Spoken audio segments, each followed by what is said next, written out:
I didn't think much about it when we first moved into the house. It was an old place, but nothing too unusual, and it had that kind of charm that comes with age. The walls were creaky, the wooden floors had a certain sound when you walked on them, but it felt safe. That is, until that day, the day we discovered the hole in the wall. It happened one afternoon, while I was cleaning the hallway. My brother, who's always a bit too careless, was running through the house when he slammed into the wall near the entrance of the corridor.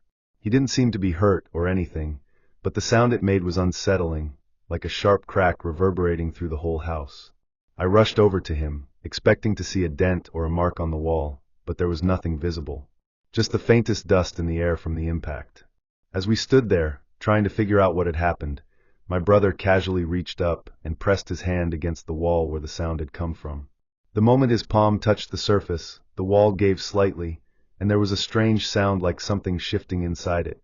He pulled his hand back, a little freaked out, and that's when we saw it, a small hole, no bigger than a golf ball, right in the middle of the wall. At first, I thought it was just some old damage.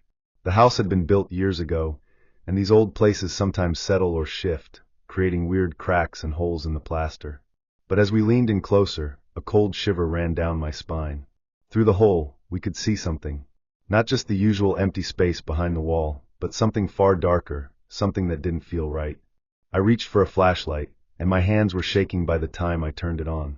The beam of light flickered as it illuminated the small, dim space behind the wall. At first, there was nothing. Just an empty, black void, like the inside of a hollow cavity. But as my brother pushed his face closer to the hole, I heard a sound. A slight rustle, something moving. And then, just as I was about to ask him to step back, the shape of an eye appeared. It wasn't just any eye. The pupil was unnaturally wide, almost as if it were stretching, trying to reach out of the hole. The eye didn't blink. It stared. It was like someone, or something, was staring directly into us from the inside of the wall. I froze, heart racing in my chest. The air around us felt thick, as if the house itself was holding its breath. I pulled my brother away from the hole, trying to make sense of what we were seeing. It didn't make sense. How could there be an eye behind a wall? How could something be alive in there? But there was no time to think. The eye blinked, and that's when I heard it, a whisper, so faint it might have been the wind. "Leave it alone," the voice said. It was so soft that I wasn't even sure if it was real. My brother, who had been pale with shock, immediately grabbed my arm. "We should go," he said, his voice barely a whisper. But it was too late. As soon as we turned to leave, the house seemed to grow colder. The walls creaked louder than usual, and the air turned dense, like we were walking through fog. We rushed out of the hallway, back into the living room, but the sense of unease didn't leave. My heart was pounding in my chest. I kept glancing over my shoulder, expecting to see something following us. That night, we couldn't sleep. The silence in the house was oppressive, and every little creak of the house sounded like footsteps following us. My brother kept asking if I thought someone had been messing with us, if it was just a prank. But I knew it wasn't. I knew what I'd seen, what we'd heard. The next morning, I went back to the spot in the hallway, determined to figure out what was behind the hole. I couldn't shake the feeling that there was something important I was missing. My brother, too afraid to even go near it, stayed in his room.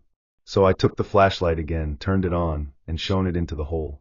But this time there was nothing, no eye, no sound, nothing at all. Just darkness, still and empty. It felt almost normal, as if the hole had just been a figment of our imagination. But deep down, I knew that wasn't true. I stood there for a moment, feeling the cold air brush past me, when I heard it again, the whisper. "You shouldn't have come back." I nearly jumped out of my skin. I spun around, my heart leaping into my throat. There was nothing in the hallway, nothing behind me. Just the same old, dimly lit corridor. But I couldn't shake the feeling that something was watching, waiting. After that, things got worse. We started noticing other strange things. The walls, which had always creaked in that familiar way, began to groan and whisper at night. The air felt heavy, as if something was pressing against us from the inside of the house. We'd hear footsteps, but no one would be there when we looked. The hole in the wall, though, was the worst. Every time I walked by, I couldn't help but feel like something was inside it, something watching me. The whispering voice never stopped, and each time I passed the hole, it seemed to get louder. "Leave me alone." And then one evening, when we were all in the living room, my brother heard the voice too. It wasn't just me anymore. We were no longer alone in the house. The whispers grew louder, coming from all corners of the house. We tried to ignore it, tried to pretend it wasn't happening, but the feeling of dread kept building. One night, the lights flickered, and we heard a loud bang from the direction of the hallway. We rushed over, but when we got there, the hole in the wall had grown, bigger, wider. And in the center, the eye was back. This time, it wasn't just staring. It was moving, shifting, as if it were trying to break free. I could feel my skin crawl as the air turned icy. I stepped back, but my brother, he was frozen. His face was pale, his mouth agape, unable to tear his eyes away from the hole. Then, just as quickly as it all began, the hole closed up. The walls settled back into their usual place, the creaking stopped, and the whispers ceased. It was as though nothing had ever happened. We never saw the eye again, and the strange occurrences stopped. But I can't forget the feeling of something watching, something waiting. I don't know if I'll ever truly understand what happened that day, or if it was all just a trick of the mind. What I do know is that I'll never feel the same walking through that house again. The hole is gone, but the memory of what happened that day will stay with me forever.